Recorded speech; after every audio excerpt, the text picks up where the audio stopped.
Okay, because another place I was thinking is showing it in a... Now, have you ever heard of guerrilla drive-ins? No, but I remember drive-ins as a kid. Now they're just making up their own drive-ins, and they're driving to places without permission, and they put a movie on the wall. And see, if you do that, you're in your own car, and so if you fall asleep, nobody's going to know that you're snoring. Until the cops show up.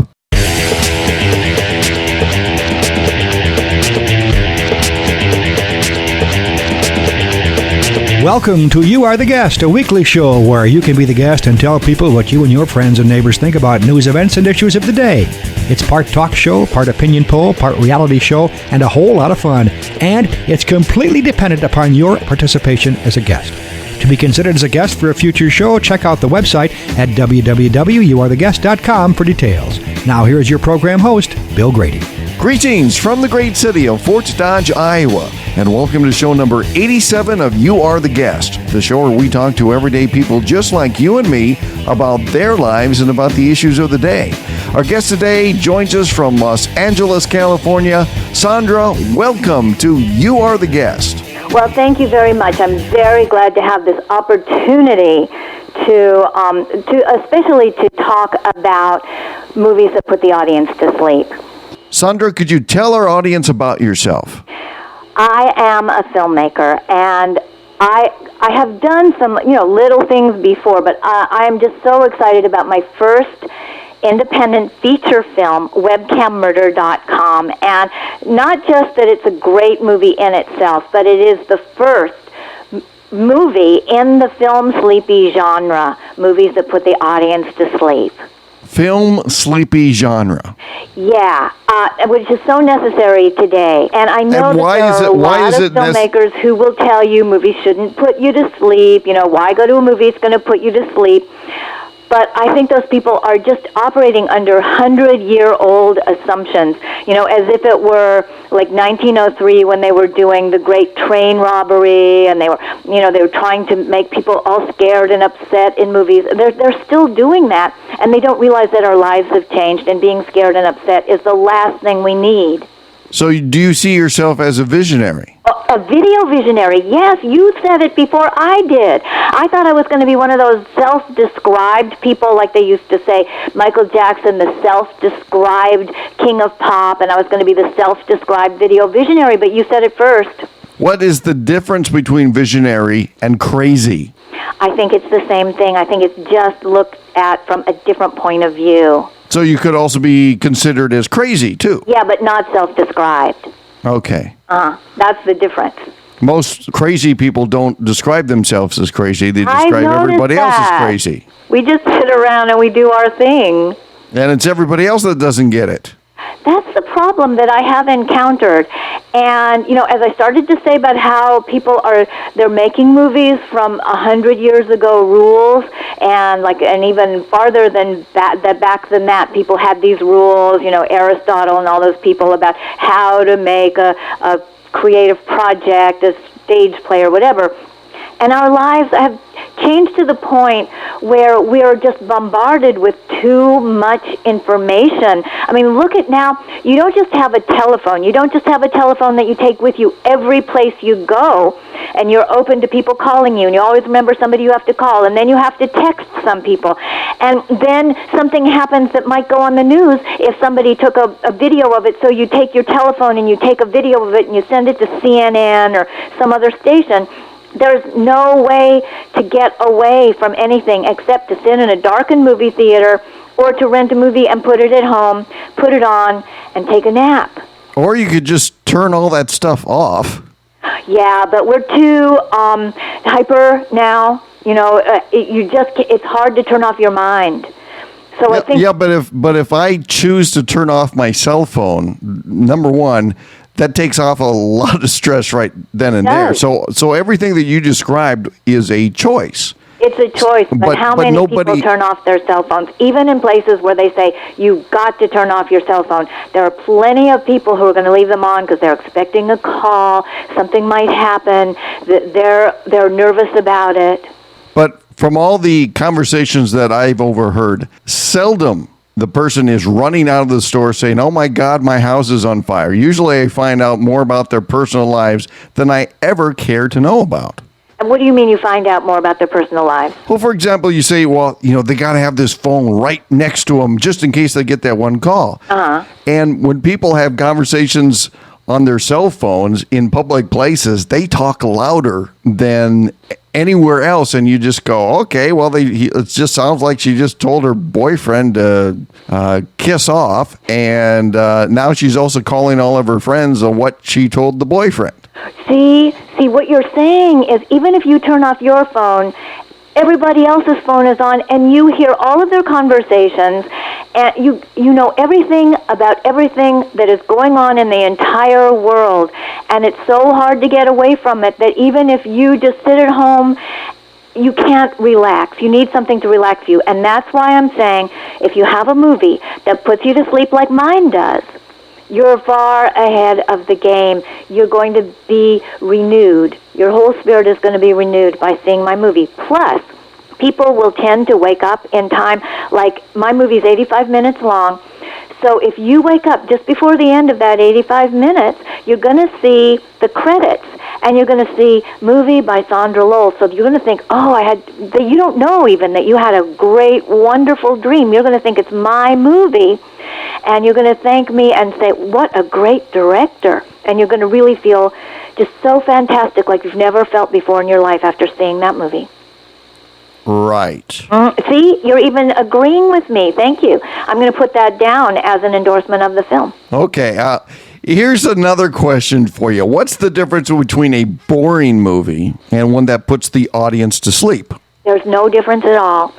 The only difference is in perception. Like, you can look at my movie and you can say, wow, that is boring. Nothing really happens. Or you can say, wow. Wow, that's another Jim Carrey movie. What Jim Carrey movie? That one about he's on TV or some other movie? No, the last three that he's made have been big snooze fests. Oh, were you really happy to see them? No, it's like I always walked out of the movie theater saying, I think I've been cheated. I think one of the problems with movies like that is they don't put you to sleep right away. No, it just makes you wonder, why did I spend the $7 to come out here to see this thing? Right, because you go in expecting to stay awake, and it's only $7, you're lucky. And yet here, if you go to see a movie that starts out and you say, oh, this is going to be good, this is going to be good, and then you fall asleep, that can be a problem. But if you see a movie, and I don't want to keep saying webcammurder.com is the greatest movie in its field, but, I have to tell you my true beliefs. If you see my movie and it starts out like nothing, then you go, oh, the whole rest of the movie is going to be nothing too, and you just go off into this great slumber. I really think people should try it before they just say, oh, it's not going to work. So in other words, you're just being upfront and honest and saying, you know what, you're going to fall asleep to this, and if you don't, then we failed. Well, I wouldn't say failed. First of all, most people are going to fall asleep. I back up my claims on my product. But if you don't fall asleep, you're going to kind of zone out. And that's going to give you like that theta, alpha theta thing, where that meditative thing that's supposed to give you longer life and better health. What type of people choose a movie that is designed to put them to sleep? I think intelligent people who are more aware than other people, that kind of person chooses a movie like that. Are your movies going to be seen as a cult-like film?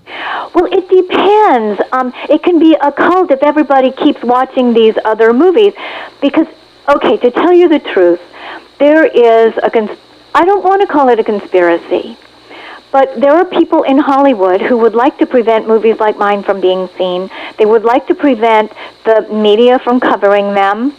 And they want things to stay the way they have been. That's why they put out the Jim Carrey movies, and they don't tell you that they put them to sleep. they put out this Bourne movie, and people are going to actually see that Bourne movie. I saw one of them. It put me to sleep. I mean, I thought then it was a good movie, but apparently it's keeping a lot of people awake, and they're going to lose money. Hollywood is going to lose money when movies like mine catch on. And other movies, when people make movies on YouTube, look at those. Have you ever seen some of the top movies on YouTube? Sure. And did you like them? There are about two that I saw that when I looked at them, said, okay, really good. Really good. But a few of them, you just go, okay, I know why they didn't get the financial backing they needed on those. Yeah, but they're popular. They're getting like 1 million views or something. And because people are turning toward the film sleepy genre, and they don't see it yet. I, as a visionary, as a video visionary, I see it. Not being crazy, but a visionary. Well, as I said, choose your words yourself. What are the key ingredients to a sleepy film? Well, besides Jim Carrey. Well, you know what? Besides my movie, webcammurder.com, I have written a book, which is actually an e-book. It's a downloadable book on Amazon.com. And it's called How to Make a Movie That Puts the Audience to Sleep, a home study course.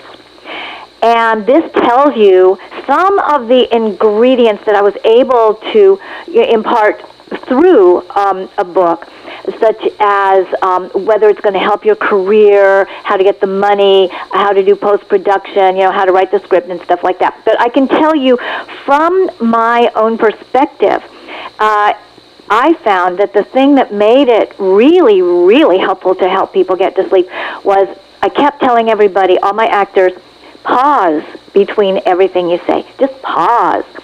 And I think those long pauses just give you enough time when you're in the audience to just shut your eyes, and before you know it, you're asleep.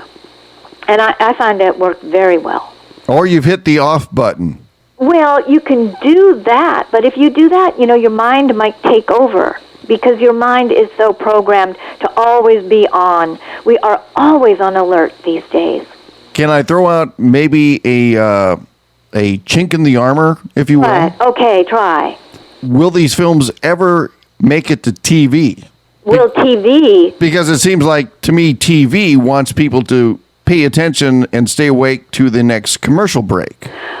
Well, that's starting to happen in the internet as well, and also in movies. All this product placement. They're going to eventually stop having those breaks and just have the product placement. And I've heard even that people will be making a TV show and they won't even know it, but later on they're going to put like Heinz ketchup or whatever on the table, and the actors didn't even know it was there, but it's there as the product placement.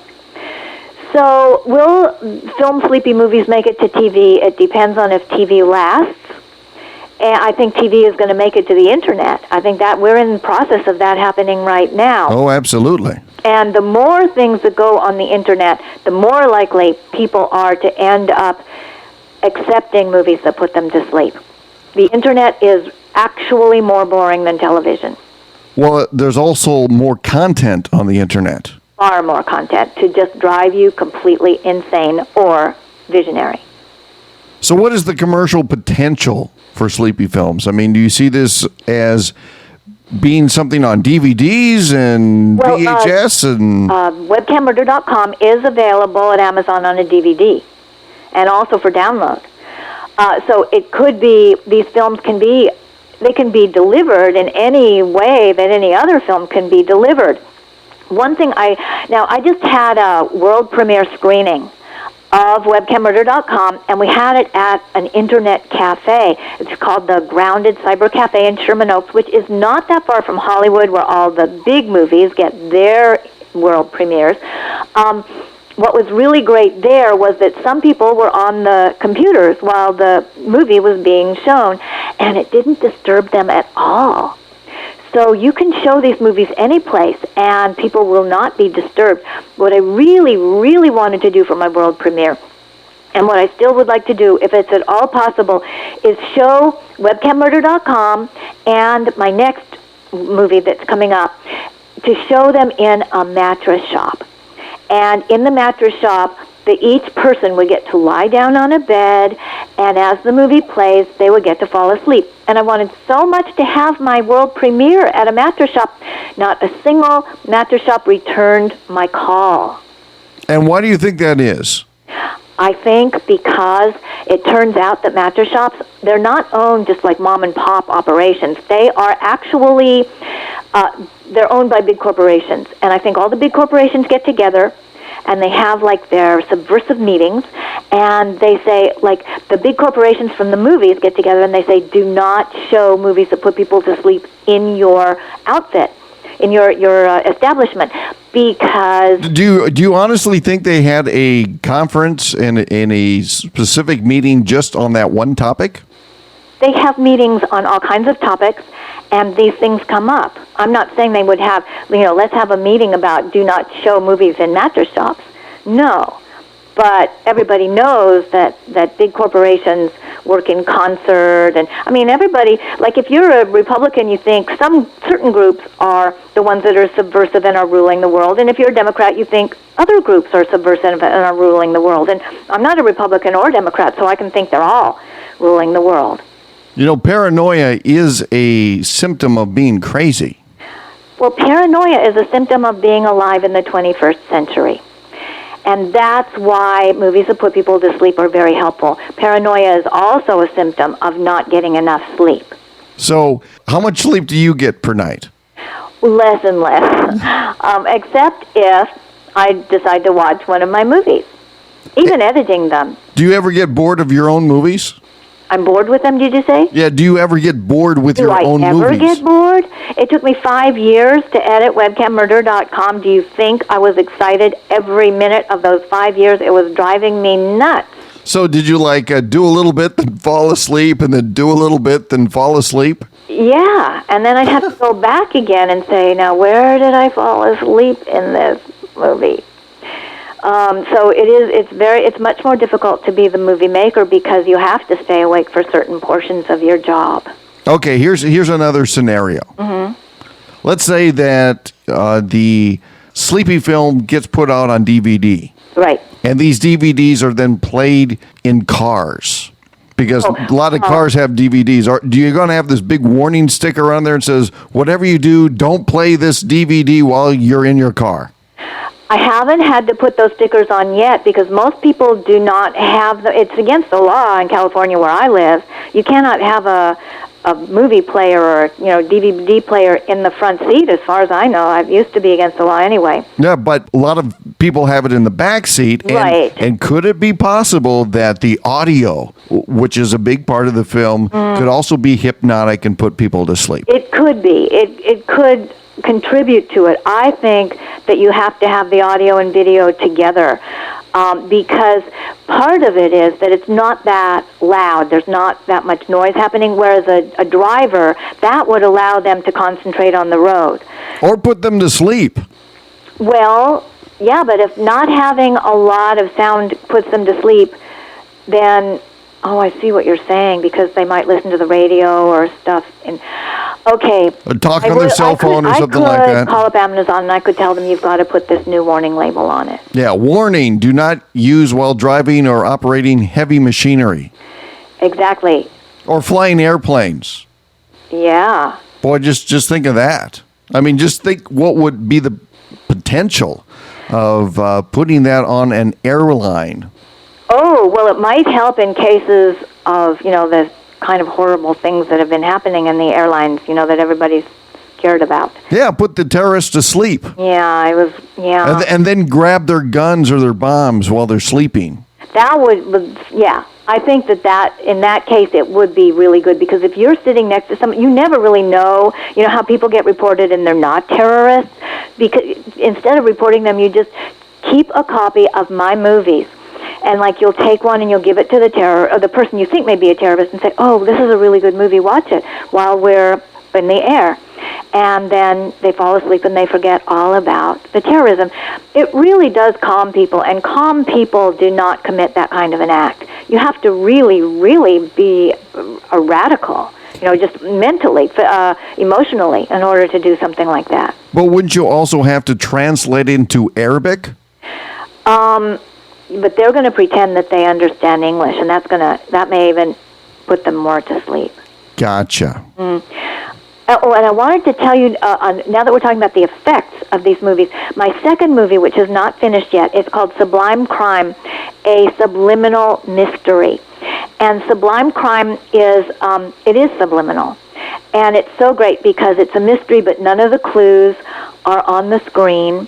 And, nothing that we never really know because it's not on the screen, but there are flashes of things every once in a while on the screen, flashes of the movie, and flashes of things like go out and buy Sublime Crime paraphernalia, like T-shirts and stuff like that, and also stuff to make you feel a lot of self-confidence. So it takes all those bases at one time, that people are going to love the movie. That's one of the things that's going to be suggested, and that people are going to love themselves. Isn't there a law or some sort of standard against subliminal messages in films? I think that actually never did happen. I think I read that it was. I'm going to have to look that up, because if it did exist, I think it's not there anymore. Okay, because I remember studying in broadcasting, for example, that they did that, and there was a regulation or a law that prohibited that, because people would slip in all sorts of messages like buy more beer or smoke more cigarettes. Beer. It's just buy more movies for all your friends. That's right. And for people you don't know. Okay, final question here before we get into the Ask Bill 3. What sort of advice could you give to budding filmmakers that want to make a sleepy film? Okay, the most important piece of advice is just don't let anything happen. Make it look like things kind of happen, like they're sitting around, but do not get too involved in trying to make a movie that you could sell to Hollywood, because you probably won't sell that movie to Hollywood anyway, which is how I got started making film Sleepies. I figured I was never going to sell to Hollywood. Better make my own films, make my own rules. So people could, for example, take a movie or a film of their own cat, of just watching the cat run around the house. That's not what I would consider an actual movie. That's more like a YouTube video. Right. In mine, I have a story. Oh, so you've got a story, you've got a script, you've got props, you've got a set. Oh, yeah, and cameras and lights and lots of stuff. But it's just not an interesting story. Gotcha. Uh-huh. Like much of Hollywood's movies to date as well. To some extent. They have stories that are not all that interesting, but they blow things up. But they're also trying to make it interesting. It just doesn't come off as interesting. It comes out exciting and nerve-wracking is what I feel. It may not be interesting, but it does the opposite of a film sleepy, which just refreshes you and helps you go about the rest of your day. Okay, Sondra, time to play Ask Bill 3. This is where I'm going to turn the microphone over to you, and you get to ask me 3 questions about anything, so fire away. Okay, I would like to know, how would you market a movie that puts people to sleep? If I would do that, I would market it on late-night TV. Yeah. And you ever see the mattress, the mattresses with the numbers where you can inflate the levels and all that stuff? That's where they advertise. And a lot of times the cable systems or the TV channels will sell you that late night TV spot pretty cheap because nobody wants them. So if it was me, I would be certainly looking toward the why are you having problems sleeping crowd that's sitting there flicking through the channels late at night, and say, hey, you know what, instead of flicking through the channels, why don't you just buy this on DVD, and in moments you'll be asleep. Okay, so yeah, that's in other words like an infomercial. Exactly, or just a 30-second sleepy spot. Right, a slow 30-second infomercial. That's right, because they also have all those medications for here's how to get you to sleep. Right, and mine is not a medication. It is non-chemical. It is non-addictive. It's natural. It's all natural. Just watch it and don't operate any dangerous equipment at the time. Right. Okay, I'll remember to put that in my warnings when I talk about it. Now, how do you get out the word about your show? I basically did it through a lot of forums. About 2 years ago when I started, I joined a lot of forums and joined a lot of discussions. And I would also surf the internet for podcast forums or directories where I could post the show. I did press releases. I did a lot of phone calls. If I had an interesting story, I would send those off to emails to like the networks, the TV networks and the radio networks. And so it was just really a big hustle to get the word out. Yeah.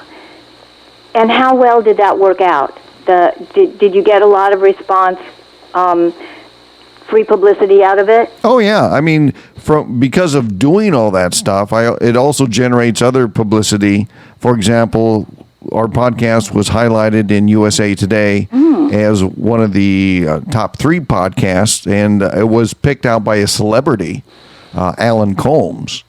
And so my thought was, had we not been out hustling and tried to been discovered that way, we would never got that publicity. And then because of that sort of endorsement, we use that in all of our other marketing. And then it's kind of like the 2 thumbs up sort of ratings that you put on the outside of a DVD box that, this critic said, hey, it's the best thing since sliced bread. We do that in our marketing too with the quote from Alan Colmes. Great. What's question number 3? 3. After hearing about my movie, would you be more likely to want to see a movie that keeps people awake, or would you now be at all convinced to see movies that put people to sleep? I would give your movie one shot. I would say, okay, on a night that, for example, I need to get to bed early because sometimes my sleep schedule gets thrown off and I have to be out doing seminars the next day. I could see where something like this would be helpful, and because I can't take a lot of medication or anything to make myself sleepy. Because that works into how I am trying to market it as something that really is not going to make you feel bad the next morning. It's going to make you feel better. Right. So for me, I would give it one shot and say, okay, let me see if this thing works. But to be honest with you, when I go to a movie theater, I'm going there to be entertained. But if you went to a mattress shop, would you prefer to see a movie that keeps you awake or puts you to sleep if you were going to see it there? I don't want to go to a mattress shop to fall asleep. I want to go to a mattress shop to buy a mattress. And first of all, I don't want to fall asleep and have everybody in the store hear me snore. Second, I don't want to have the salesperson look at me and go, when are these people going to leave? Or, for example, if I'm in the middle of a mattress store and I'm snoring like an old farm dog, I don't think that leaves a very good impression on either the people that are coming in or the impression that I wanted to leave with strangers. So that's one reason I would never have it. Now, here's where I would put it, is if you were to hold for example, a screening, I might go to the YMCA or something like that and kind of have it as a therapy group or something like that. Oh, the therapy group. Yeah, that is a good idea. But I don't think I would go into a public place and say, first of all, there would be so much traffic and so much distraction you couldn't relax anyways. But I would never want to be caught snoring in the middle of a mattress store, if that makes sense. Wouldn't mind snoring if you fell asleep in a movie theater? No. I would rather have it on DVD and watch it at home. Oh, I see.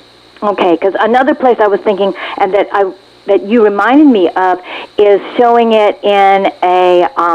Now, have you ever heard of guerrilla drive-ins? No, but I remember drive-ins as a kid. Right, me too. But now they're just making up their own drive-ins, and they're driving to places without permission, and they put a movie on the wall. And see, if you do that, you're in your own car. And so if you fall asleep, nobody's going to know that you're snoring. Until the cops show up. Oh, well, if the cops show up, then, that's going to be a problem, whether you're snoring or not. That's right. And then you're like, that's an easy catch for the cops. It's like, okay, we've got all these people trespassing, and they're easy to throw in the wagon because they're all asleep. I mean, we talk about easy arrests. Okay, I guess I'm better off not having my movie shown in a mattress shop for the reasons that you mentioned, and not having my movie shown in a place where you can get arrested. So where did you think would be a good place for people to see it? What was your vision of this when you were starting? Well, originally it was the mattress shop. I thought that was just a wonderful place to show it. And then when I found out about the guerrilla movie theaters, a real movie theater, a drive-in theater, the real one would be a great place if there were more of them and people could go to them. No, I think you want to have it in what is known as a secure and safe environment. And well, you know what they have here in Los Angeles? I haven't been there, but there's a cemetery where they show movies. But wouldn't that also be trespassing? No, they show movies there. The cemetery shows the movies. Okay, and what kind of movies are they showing in the cemeteries? I'm not sure, except I think they're all old movies, and that's why... Are they like old monster movies or what? I think stuff like that. Yeah, I think so. Like Dawn of the Dead in the middle of a cemetery. That would be a great movie for the cemetery. Maybe better than mine. But I think it would be a nice thing to show my movie in something like that. I think that would creep me out to all get out. It's very popular. Well, in L.A., I think anything goes, right? Practically. In Iowa, that wouldn't fly. That would creep me out. That would, to have like Dawn of the Dead in the middle of a cemetery, that would creep me out. Yeah, it is kind of forward-looking. Visionary, or, as you would say over there, crazy. Yeah, real crazy. Anyways, Sondra, do you want to tell more about your film and how people can find out about it in the internet and give out your web address as well? Okay, well, I have a bunch of web addresses, and now you can get it on Amazon.com. Webcammurder.com is for sale as a DVD and a download to rent and a download to buy. And if you want to make your own movie, you can get my my book or ebook, How to Make a Movie That Puts the Audience to Sleep, a home study course. That's in the Amazon Shorts section. And if you go to the front page of the Amazon Shorts, so it would be Amazon.com/shorts, there are 2 videos on there. One of them is somebody else, and one of them talks about my video. It talks about my book, How to Make a Movie That Puts the Audience to Sleep, so you can get a look at it. And the ebook is only 49 cents, but if you just look at the video, that'll give you some idea about it. And I've just got to say, there's one review on there, and it's not that positive a review. It was written by this guy who also has a book, an Amazon short, on how to make a movie, but his is on how to make movies that keep people awake. So he could be crazy too. Huh? So he could be crazy too. Keeping people awake, I think so. I think that I don't think he was doing it to be spiteful. I think he was doing it because he really believes that movies should keep people awake. And so, he just really did not understand what I was trying to get across in my book all that well. Now, there's also only one review of my movie, webcammurder.com. That's by me. That's also only 2 stars because it put me to sleep. And we'll have those links for all those on our website, if that's okay. It's called webcammurder.blogspot.com and thefilmsleepy.com. And there is a webcammurder.com, which I really have to do some more work on, but it does exist. Sondra, thank you so much for being our guest this week on You Are the Guest. Thank you very much for allowing me to get out this hidden information that just is not available anywhere else. If you'd like to be a guest on a future show, just go to our website at www.youarethegust.com. Submit your first name, the town where you live, and a short description on why you would make a good guest. There is no charge for being a guest, and you'll have the opportunity to share what you think and how the news and events from today affect your life. The show's producers will contact you by email if you're chosen for a future show. Remember that you can listen to the show every day at Coolcast Radio. And of course, we always appreciate your subscriptions at iTunes and Yahoo Podcasts. That concludes this week's edition of You Are the Guest from the great city of Fort Dodge, Iowa. I'm Bill Grady. Thanks for listening.